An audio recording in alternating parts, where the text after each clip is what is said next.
Hi everyone, welcome back to our channel. आज की video में हम डिस्कस करेंगे Popular Vehicles and Services Limited के आईपीओ के बारे में। कंपनी क्या है, क्या करती है। टोटल आईपीओ 600 करोड़ रुपए का है। तो एग्जैक्टली आईपीओ की क्या डिटेल्स है एंड आपको इसके अंदर इन्वेस्ट करना चाहिए या नहीं। आईपीओ एक बुक बिल्ड इशू है एंड जैसा मैंने बताया 601 करोड़ रुपए इसका टोटल साइज है। नाउ कंपनी फ्रेश इशू के थ्रू रेस कर रही है 250 crore rupees and offer for sale के थ्रू रेस कर रही है 351 करोड़ रुपीस। आईपीओ ओपन होगा 12 मार्च को, क्लोज होगा 14 मार्च को। आईपीओ के शेयर्स की अलॉटमेंट फाइनलाइज होगी 15 मार्च को एंड शेयर बीएसई और एनएसई पे लिस्ट होगा 19 मार्च को। क्योंकि आईपीओ बुक बिल्ड इशू है तो इसका प्राइस बैंड है 280 रुपीज टू 295 रुपीज पर शेयर। एक लॉट के अंदर 50 शेयर्स है एंड आपकी मिनिमम इन्वेस्टमेंट अमाउंट रहेगी 14,750 रुपीज। नाउ ये तो कोई आईपीओ की डिटेल्स। अब डिस्कस करते हैं कंपनी एग्जैक्टली क्या करती है।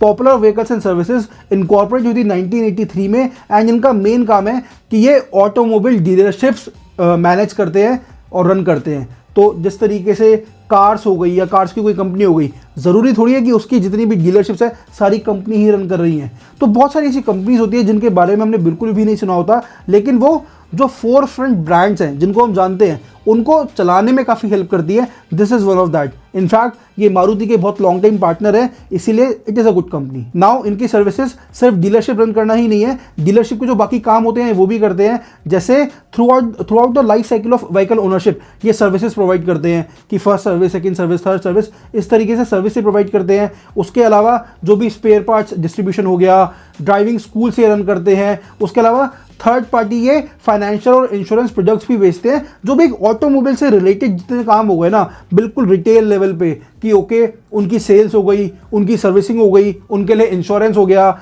उनके लिए स्पेयर पार्ट्स हो गए, और किसी को अगर सीखना है चलाना तो वो भी ड्राइविंग स्कूल्स भी रन करते हैं। तो एक एंड टू एंड कस्टमर की एंड्स को मीट करने के लिए अपना बिजनेस रन करते हैं। नाउ इनके 3 मेन पार्ट्स है बिजनेस के।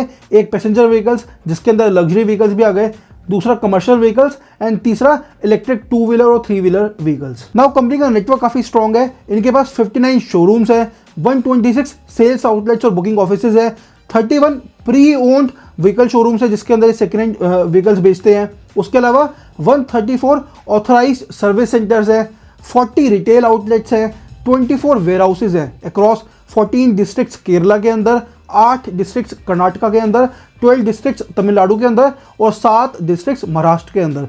तो इतना बड़ा इनका ये नेटवर्क फैला हुआ है। नाउ एक फन फैक्ट, इन्होंने फाइनेंशियल ईयर 2023 में ऑलमोस्ट 8 लाख व्हीकल्स को सर्विस करा है, जिसके अंदर luxury, commercial, 2 wheeler electric, 3 wheeler electric सारे व्हीकल्स आ गए। एंड इनके पास एज ऑफ जुलाई 31, 2023 10,275 एम्प्लॉइज है। मतलब कंपनी बड़ी है, अच्छे खासे तरीके से काम कर रही है। मारुति उनका पार्टनर है। यू आर सीइंग मारुति किस तरीके से ग्रो हो रही है। नाउ मारुति की ग्रोथ अगर हो रही है तो इनका at least in the south of India काफ़ी अच्छा रोल है। तो जो कंपनी इतनी बड़ी कंपनी को सपोर्ट कर रही है वो तो ग्रो करेगी ना। नाउ ये स्टैट्स देखो and do not take my word for anything कि बढ़ेगी, अपने आप स्टैट्स देखे, एजम्पशन बनाओ। लास्ट फाइनेंशियल ईयर में इनका रेवेन्यू 40.42% से ग्रो हुआ है एंड इनका प्रॉफिट 90.31% से ग्रो हुआ है।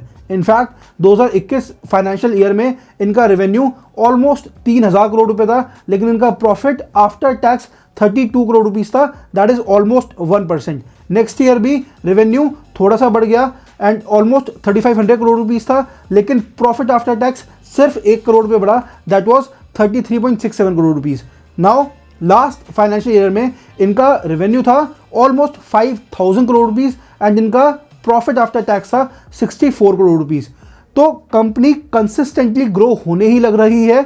अब ऑटोमोबाइल्स हैं, 2020-21 कोविड था तो इनका रेवेन्यू भी कम होना लाजमी था एंड जिस तरीके से प्रॉफिट भी कम आया है, तो कोविड के टाइम पे कंपनी के एक्सपेंसेस काफ़ी बढ़ गए थे, उस हिसाब से इनकम नहीं थी, तो रेवेन्यू प्रॉफिट कम होना हो सकता है कि हाँ चलो कम था। तो आपके सामने ही है कि जैसा मैंने बताया कि कंपनी मारुति के लिए ये सर्विसेज प्रोवाइड करती है, कंपनी प्रॉफिटेबल है, रेवेन्यू ग्रो होने लग रहा है। तो अब इसमें सिंपल सी चीज़ है, मारुति का शेयर थोड़ा सा कम हो गया है, अभी भी सेल्स उसकी काफ़ी रोबस्ट है, लेकिन थोड़ा सा शेयर कम हो गया है। But that does not mean कि ये कंपनी हमेशा मारुति के साथ ही करेगी। सी, कंपनी का काम है ऐसी कंपनीज को सर्विसेज प्रोवाइड करना। मे बी किसी रीज़न से, मे बी ईवी रेवोल्यूशन की वजह से टाटा लीड करता है एंड मारुति का मार्केट शेयर काफ़ी कम हो जाता है। तो इस कंपनी के पास there is always a chance कि वो टाटा के साथ भी बाद में काम कर सकते हैं। क्यों? क्योंकि इनके पास अपना डिस्ट्रीब्यूशन नेटवर्क है। नाउ टाटा के पास प्रोडक्ट काफ़ी अच्छा है एंड उन्होंने अपने अगर बिजनेस को एक्सपैंड करना है तो दे विल ऑल्सो वांट जो ऐसे लोग हो जिनका डिस्ट्रीब्यूशन काफ़ी अच्छा हो। बिकॉज मैंने अपनी लास्ट वीडियो में भी बताया था कि it is not just about कि आपका प्रोडक्ट कितना अच्छा है, डिस्ट्रीब्यूशन भी स्ट्रांग होना बहुत ज़रूरी है। And distribution is not just कि आपकी 4 दुकानें हैं, it is about relations, it is about your deep penetration in the market की किस तरीके से मार्केट की आपको नॉलेज है, लोगों की आपको नॉलेज है। हर मार्केट के अंदर हर कोई नहीं टिक पाता, तो इसलिए you need robust distributors and may be ये अपनी सर्विसेज टाटा को भी प्रोवाइड कर सकते हैं। सो ऑल इन ऑल जिस तरीके से ईवीज आ रही है, जिस तरीके से सब कुछ हो रहा है, जो ऑटोमोबाइल्स हैं वो तो आगे जाके और ज़्यादा बिकेंगे ही बिकेंगे। देखो एक तरफ ईवीज आ रही है तो जो उसकी रनिंग कॉस्ट है वो कम हो जाएगी, बैटरीज तो ओवर द टाइम सस्ती हो ही जाएंगी। एंड दूसरी तरफ इंडिया की डिस्पोजेबल इनकम बढ़ रही है। जिस नेशन की डिस्पोजेबल इनकम बढ़ती है वो ज़्यादा खर्चा कर पाते हैं लग्जरीज पे, एटलीस्ट इनिशियल लग्जरीज पे। एंड कार एक प्राइमरी लग्जरी भी होती है और एक गोल भी होता है लोगों का। सो ये तो बिकेगा ही बिकेगा। जो भी इसको बेचने में हेल्प करेंगे वो कंपनीज ग्रो करेंगी। This company seems to be one of them. So मैंने आपको ओवरऑल आइडिया दे दिया, अप्लाई करना ही नहीं करना आपकी चॉइस है। I can not give you a recommendation, but overall जो भी इस रिसर्च से आपको अगर कुछ समझ में आया हो तो आई से कि आप इससे कोई भी डिसीजन मत लेना मेरी वीडियो देख के कि करना है या नहीं करना है। मैं कहूँगा कि चाहे आपका बहुत ज़्यादा मन भी बन गया हो बट फिर भी थोड़ी सी और रिसर्च करो। Maybe I am missing out on something, तो थोड़ी सी और रिसर्च करो एंड उसके बाद ही आप इन्वेस्ट करना अगर करने की सोच रहे हो तो।